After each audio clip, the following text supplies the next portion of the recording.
I want you to know I came home to California, South and North, and people are for Joe Biden and Kamala Harris. They have some judgment about a person who's sat on that, stood on that stage and lied. If you're just talking about the debate, I'm respectful of some of the opinions that people have, but I also am respectful of the grassroots. My people are very much Biden, Kamala Harris. And this is an opportunity for Joe Biden to go out there and show he has the stamina and the rest. Biden has a history of stuttering. He did that as a child. All of us know how stutterers operate. I went to school with one. So when you have trouble getting out a word, that is what comes from stuttering. But when he expressed opinions, he was on the money with the opinions. He may not have gotten the word out, but the thoughts were great. Okay, that is the slogan. That's the slogan. May not have gotten the words out, but the thoughts are great. Biden, Harris.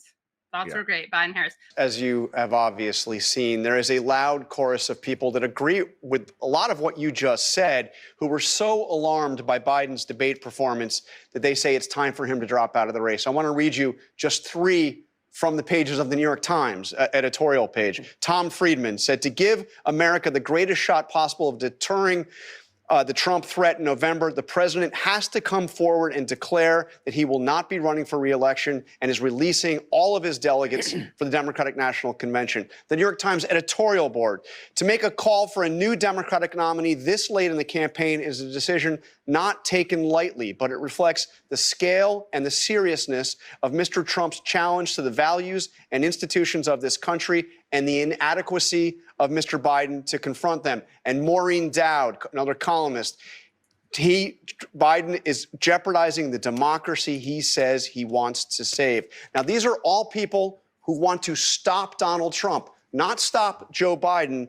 Is the president listening whatsoever to what these people who have supported him are saying?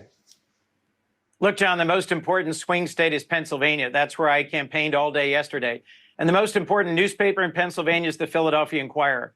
And they said after that campaign debate, the folks, the leaders of a political party who ought to be going to their nominee and saying, you have no business running for president, is Republicans who should be telling Donald Trump to drop out of this race after the torrent of lies and vengeance and anger that he unleashed on that debate stage. I think the Philadelphia Inquirer. Okay, but they're not going to. Got it right, and the New York Times got it wrong. But I'm not asking you who got it right or wrong. I'm asking you, is President Biden at all listening to, considering what these people are writing? Again, allies of him in the past who are pleading with him to step out of the race. Does he hear it? How's he reacting? Well, the folks that you're. Can he hear? Does he have the true, to hear? Can he process information? Right. I think that's a more basic question. Right. Yeah. They're citing there, Jonathan, are the New York Times editorial page. Well, you know it's not limited to the New York Times. There's not one single senior Democrat. There's not a single governor. There's not a single senator. There's not, obviously, his vice president who endorses him and supports him. I'll remind you, Donald Trump's biggest distinction from Joe Biden is the views of those closest to him. Don't take my word for it. Donald Trump's own vice president, chief of staff, secretary of defense, and national security advisor all refuse to support him and have said he is unfit to serve as president again. The stakes of this race couldn't be higher. And the only Democrat who's ever beaten Donald Trump is Joe Biden. He is our candidate for November, and he has the best shot to beat him. Well, let me ask you, you don't think that Joe Biden is the only Democrat that can beat Donald Trump, do you? I think he's the only Democrat who can beat Donald Trump. And let me tell you, we had the. It's so insulting to everybody else. Like, you saying Kamala can't beat Trump? No, well, she can't. Really? Is Trump such a strong candidate that only Joe Biden can manage the will to defeat Donald J. Trump? I mean, really? Like, aren't they giving Trump a little bit too much credit here? Trump is a terrible candidate. He lies all the time. If he was against someone who's remotely competent, I don't think the Democrat would have a very hard time. But now they're saying only Joe Biden, only Joe Biden can defeat someone as powerful as Donald J. Trump. Well, Kamala couldn't do it, but I do believe other people could. I do think Kamala would have a tough time. because people don't seem to like Kamala. No. But I do think there are other people who could. And to say that a cognitively impaired person is the only person who can defeat Donald J. Trump, another cognitively impaired person, I think you're really throwing your party under the bus there. Yeah. But they don't care about democracy. This is kind of the point that Chuck Todd was making. Well, it all comes back to the Michael Jackson song. They don't care about us. Right. You know, he really called True. that one. Well, let's watch. Oh, okay. Okay.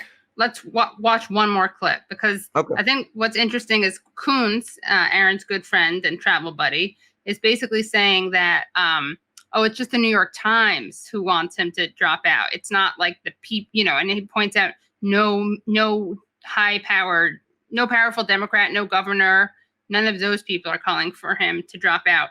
But let's take a look at this poll that Face the Nation it talks about.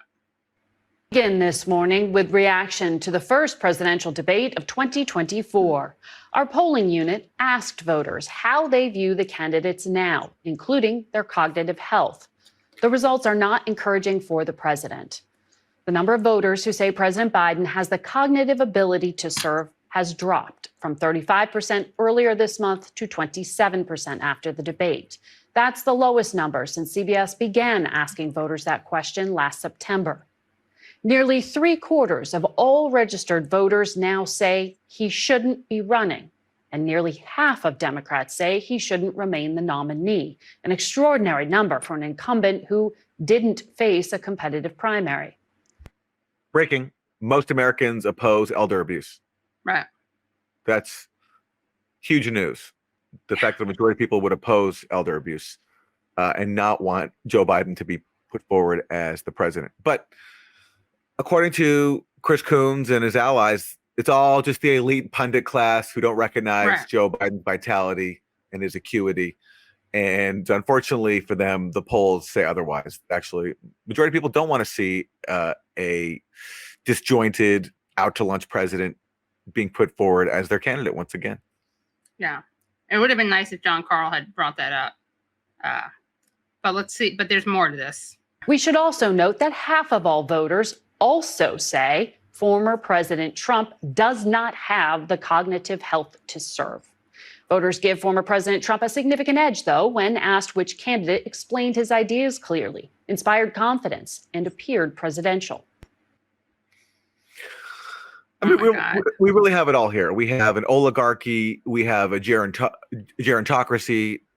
It's just like the most powerful nation in the world, the richest nation in the world. And the choices we have are two mentally incompetent people who argue over their golf game. Because that really was the most heated moment of the debate was when they got into who was a better golfer. Right. That's where we're at.